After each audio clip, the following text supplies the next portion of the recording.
Buzoq burji vakillari, assalomu alaykum. Sizlar bilan Sulviya. Mening kanalimdan ko'rib turganimdan xursandman. Bugun biz sizlar bilan 2026-yilga mo'ljallangan hayotingizni barcha sohalarini qamrab oladigan tarot bashorat o'tkazamiz. Bu bashorat 12 ta uy, 12 domov deb nomlanadi. Har bitta uyga, domga xarakteringizni, o'sha sohalaringizni, hayotiy sohalaringizni qamrab oladi. Qarab chiqamiz alohida. Birinchi dom, lichnost, sizni xarakteringiz, siz haqingizda. 2026-yilda siz o'zingizni pozitsiyangizni himoya qiladigan holatda bo'lasiz. Nimaga deganda 2026-yilda sizda o'sha 25-yilda bo'lgan holat haligacha davom etadi.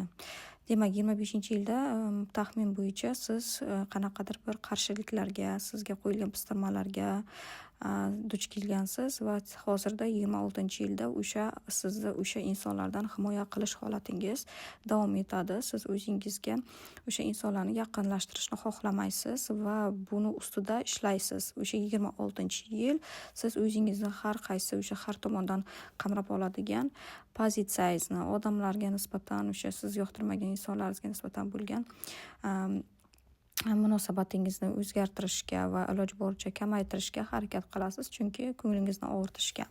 Bu yodda qoladi, конечно. Ikkinchi dom, bu sizni o'zingizdan ishlab topgan pulingiz va o'zingizga bo'lgan ishonchingiz, samotsenkangiz.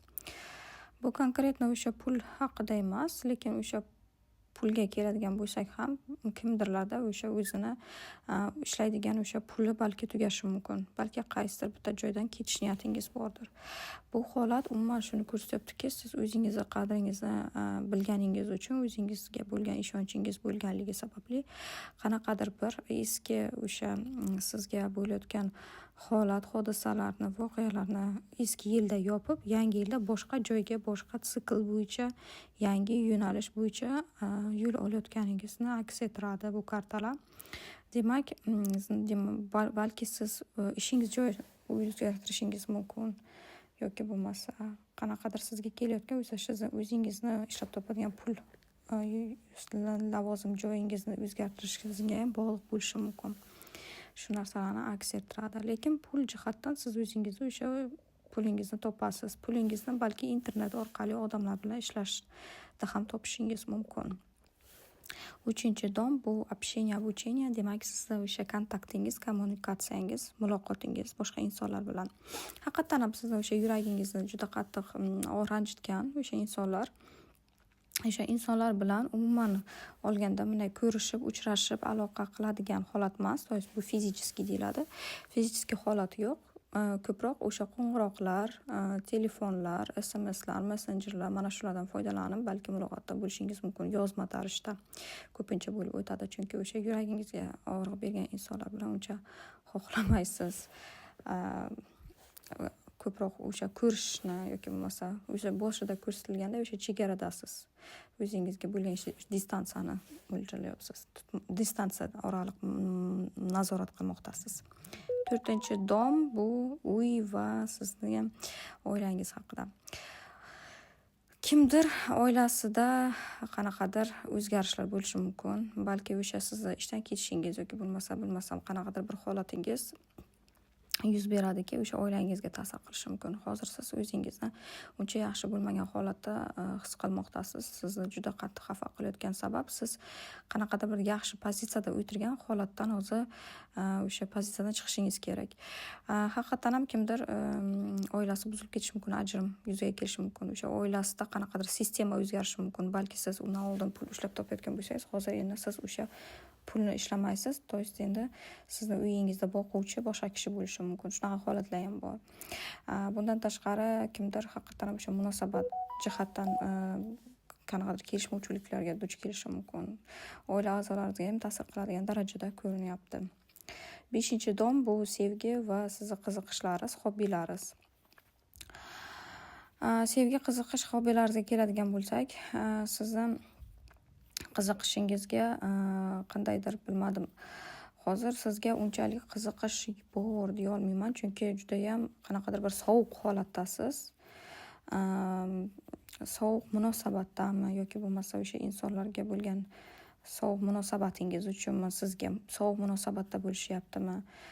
o'sha kelishmovchiliklardan kelib chiqqan holda sizga hozir shunchaki o'sha tinchlanadigan terapiyalar yoki o'sha psixologlarmi qanaqadir shunaqa mutaxassislarga murojaat qilish zarar qilmaydi, chunki sizda qanaqadir shunaqa bir o'zini uncha yaxshi qilmaydigan, o'zini pozitsiyasini himoya qiladigan, qattiq shunaqa turadigan holat yuzaga kelgan. Tushunishim bo'yicha balki siz o'zingiz hech kimni yaqinlashtirgingiz kelmayotgan bo'lishi ham mumkin. Balki oralarda kimdir o'sha vedmichka ham bo'lishi mumkin. Vedmichkalar ham qarayotgan bo'lishi mumkin, chunki kartalar shunga o'xshash holatlarni aytmoqda, borligini bildiryapti. Shuning uchun agar sizga qanaqadir mutaxassis yordami kerak bo'lsa, qiyinchilik holatdan chiqayotgan bo'lsangiz, albatta murojaat qiling va bu menimcha ko'proq o'sha ayol kishi mutaxassis bo'lishi ham mumkin, sizga yordam bera oladigan. Bilasiz, hozircha psixolog ayollarimiz juda ko'payishgan. Oralarda balki yordami tegar. Xo'sh, keyingi domimiz bu bizani rabota va здоровье deyiladi, ish mojarasi va bizning o'sha sog'lig'imiz jihatdan. Ishga agar qaraydigan bo'lsak, kimdir agar bo'shasa, haqiqatan ham yangi imkoniyat ochiladi, yangi kontraktlar olishga yoki bo'lmasa o'sha yangi kelishuvlarni imzolashga imkoniyat paydo bo'ladi. Bemalol o'sha o'zgartirishingiz mumkin. Balki haqiqatan ham kimdir ishdan ketayotgan bo'lsa, boshqa joyga balki ishga kirar. Agar kimdir boshqa lavozimga ko'tarilayotgan bo'lsa, yoki qanaqadir qo'shimcha daromad olmoqchi bo'lsa, balki shunaqachin kelishuvlarni qo'llash mumkin. Yoki kimdir ishdan umuman ketib o'zini qo'lida ishlasa, o'sha chet davlatdan balki internet orqali balki qanaqadir hamkorlarni topishingiz mumkin. Keyingisi partnyorstvo, o'sha hamkorlar. Sizni qo'rquvingiz bor. Qo'rquvingiz shundan iboratki, boya aytib o'tganimdek, siz qanaqadir kelishuv imzolash niyatingiz bor ishxona tarafdan, ish tarafdan. Lekin o'sha sizda imzolaydigan, siz bilan birgalikda hamkorlik qiladigan hamkorlaringizga nisbatan qo'rquv bor. Nimaga deganda, o'tgan hayotingizda o'sha o'tgan qiyinchiliklardan keyin siz qo'rquvingiz shundan iboratki, bu hamkorlarim ham xuddi shunaqa qilib meni podstava qilib ketmaydimi degan xavotiringiz bor. Shu haqida ko'p o'ylaysiz.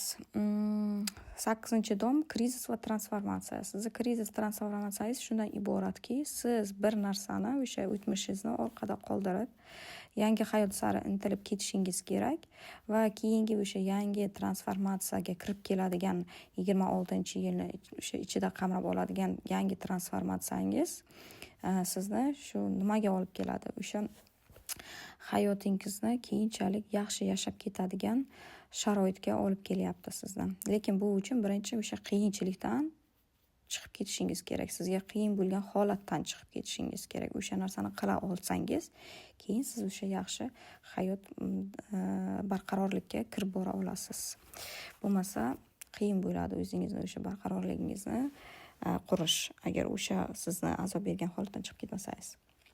Sizni transformatsiyangiz yil davomida shundan iborat bo'ladi. Dunyoqarashingiz va sayohat. Keyingi 9-domimiz. Siz dunyoqarashingiz o'zgarishi kutilmoqda. Bu to'g'ri, o'zgaradi va sizni dunyoqarashingiz sayohatlarga bog'liq bo'ladi haqiqatan ham. Kim agar sayohat qilmoqchi bo'lsa, bemalol sayohat qila olishi ham mumkin. Chunki ko'pincha o'sha borib qanaqadir bazmlar, qanaqadir marosimlarda ko'proq ishtirok etishingiz kutilmoqda 2026-yil. Va bundan tashqari sizga o'sha o'zingizga o'xshagan fikrlaydigan, tinch, garmoniya beradigan fikrlovchi insonlar hayotingizga kirib keladi. O'sha insonlar hozircha balki yetishmayotgan bo'lishi mumkin hayotingizda, lekin 2026-yilda o'sha sizni tanishuvlaringiz mana shu darajada bo'ladi. Bu insonlar, o'sha eski insonlar ketib hayotingizdan mana shunaqa garmoniya beradigan, yaxshi sizga o'xshagan fikrlaydigan insonlar kirib keladi orangizga. Mana shuni ko'rsatmoqda bizani 9-uyimiz. 10-dom karyera va status. Bu karyera status, siz o'zingizni statusingizda almashtirishingiz kerak bo'lishi mumkin. Xo'p, karyerada qanaqadir sizda o'sha kutilmagan qo'rquv, hodisa, psixologik holatlar bor. O'sha psixologik holatlarda qanday o'sha karyeradan qanday ko'tarilib ketaman, qanday amalga oshadi deb o'ylayotgan bo'lsangiz, justu jihatdan o'sha sizga o'shani ustida ishlash kerak bo'ladi. O'sha qo'rquvlaringiz ustida ishlashingiz kerak bo'ladi. Psixologiskiy holatlarni ustida ishlashingiz kerak bo'ladi. Balki qanaqadir yashirin holatlar bo'lishi mumkin ishxonangizda. Siz hali buni bilmaysiz. O'sha yil davomida sekin-sekin o'sha kutilmagan holatlar ham kelib chiqaverishi mumkin. Kutilmagan vaqtda. 11-dom bu друзья и mечты deyiladi. Bu degani do'st va o'sha orzu havaslaringiz haqida. Orzu havaslaringizga kelsak, sizning orangizda o'sha orzuyingizda qanaqadir bir ayol kishi bor. O'sha ayol kishini havas qilayotgan bo'lishingiz mumkin. Balki o'sha ayol kishi bilan hayot qurish niyatingiz bordir. Sizga o'sha oralaringizda balki o'sha ayol kishi bo'lishi ham mumkin. Agar o'sha ayol kishi bo'lsa, demak bu ayol kishi haqiqiy do'st sifatida sizga yordam berishi mumkin qiyin paytlari. Umuman sizni atrofingizda o'sha sizga yordam bera oladigan ayol kishi bor. Yana shunday tuyulyaptiki, xuddiki bu ayol kishi haqiqatan ham o'sha o'zi tinchlantira oladigan, qo'lidan ko'p narsa keladigan, har tomonlama barqaror ayol kishini ko'rsatmoqda. Ayniqsa pul jihatdan. Mana shunaqa ayol borligidan e'tibor bering. Agar bo'lmasa, demak hayotingizga shunaqa yangi ayol kishi balki kirib kelar. Sizga do'st bo'ladigan. Xo'p, 12-dom tayna va uedinение karma deyiladi. Bu degani o'sha sizni o'zingizga bo'lgan o'sha holatingiz, intuitsiyangiz, mistika, karma, ichki dunyoyingiz qanaqa bo'lishi haqida gaplashib o'tamiz. Karma bilasiz, bu qilgan xatti-harakatlaringizni javobi keyinchalik. Karmada sizga shuni ko'rsatyaptiki, siz hayotdan zavqlanish o'rniga balki qayerdadir hozir judayam beshavqatlarcha agressivna harakat qilishingiz mumkin. Endi buni qarang, ikki xil paradoks nimadan kelib chiqyapti? Paradoks shundan iboratki, sizga karma shunaqa narsa beradiki, siz hayotdan zavqlanishni o'rganishingiz kerak bo'lishi mumkin. 2026-yil. Kamroq agressivniy, вспыльчивый holatda odamlarga nisbatan munosabatda bo'lmasdan dunyoqarashingiz o'zgartirishingiz kerak. Ko'proq quvnoqli holatga aylantirishingiz kerak holatni. Nimaga deganda judayam ko'p qandaydir bir zarba beradigan, urushadigan darajada agressivni bo'lib turibsiz. Bu 26-yil sizni shunaqa sinovdan o'tkazadiki, o'sha karma shundan iboratki, siz hayotdan zavqlanishni va o'sha bo'lgan narsaga minnatdor bo'lishingizni kerakligini anglatadi. O'sha yarim yilingizni agar olsak, qanaqadir razbor bo'lishi mumkin. Muammolar, qanaqadir mojarolar. Keyingi yarim yilingizda siz ancha o'zingizni yaxshi tushunib olashingiz va o'zingizni samatsankaysi ko'tarishga kelasiz oxir oqibat.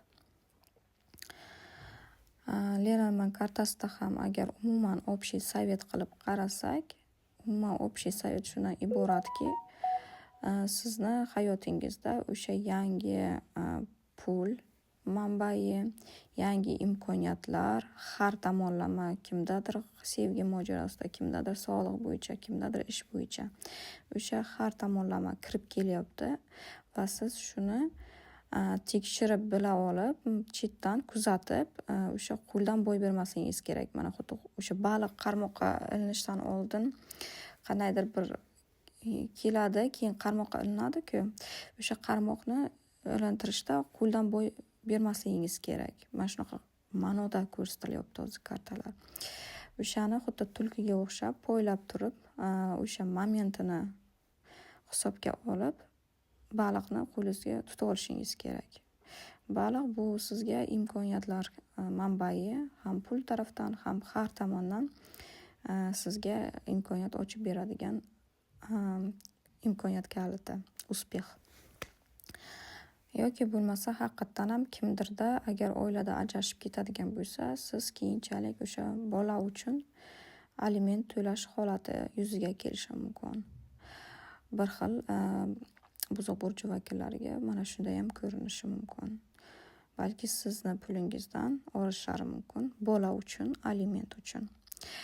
Hammada har xil ish qilib qarang. Bu yana ish tarafdan agar qarasak, bu yangi hamkorlar bilan tuziladigan, yaxshi pul keltiriladigan, yaxshi daromadli kontraktlar ham hisoblanadi. Qo'ldan boy bermasligingiz kerak. Shunday ekan, sizlar bilan xayrlashaman. Xayr.